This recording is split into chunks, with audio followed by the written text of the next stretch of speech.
Другим темам. Из-за капитального ремонта капает с потолка. С такой жалобой в нашу редакцию обратились жители дома номер 8 по улице Сазонова в Стерлитамаке. По словам людей, подрядная организация, производящая работы, разобрала старое покрытие кровли. Дождевая вода оказалась в их квартирах. В ситуации разбирался Руслан Батыргареев.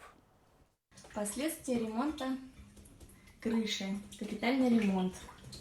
Капает отовсюду. Сначала небольшие капли, но с усилением дождя вода с потолка полилась ручьем, рассказывает Гульнас Рахимова. В ход пошли тазики, кастрюли и вся пустая посуда, что была под рукой. Эти кадры жительница Хрущевки сняла на мобильный 13 октября. И коридор, и ванна пошла, и кухня пошла уже, все начало заливать. Потом начала искриться стена, просто все вот так вот горело, все задымилось, и вырубился свет.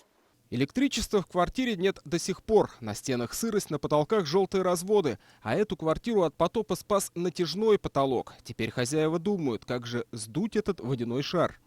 Они его как-то дырявят, там сливают, что-то такое. Пострадавшими оказались все, чьи квартиры расположены на 5-м этаже. Вода с потолков потекла после демонтажа старой кровли. На прошлой неделе здесь приступили к капитальному ремонту крыши. Люди в недоумении. Почему так поздно? Ведь за окном октябрь. На этот вопрос мы попросили ответить подрядчика. В связи с погодными условиями мы затянули чуть срок.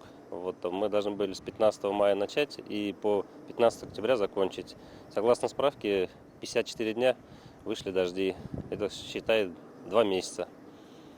Поэтому так и получилось. Строители на самом деле приступили к ремонту крыши в мае, но дом по адресу Сазонова 8 состоит из 15 подъездов. Пока дошли до последних, наступил октябрь.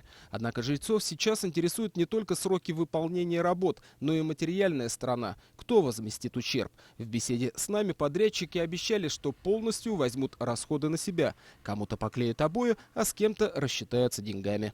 При хорошем стечении обстоятельств крышу дома номер 8 по улице Сазонова отремонтировали бы за 3 дня. По крайней мере, так говорят подрядчики. Материал уже завезен, люди работают.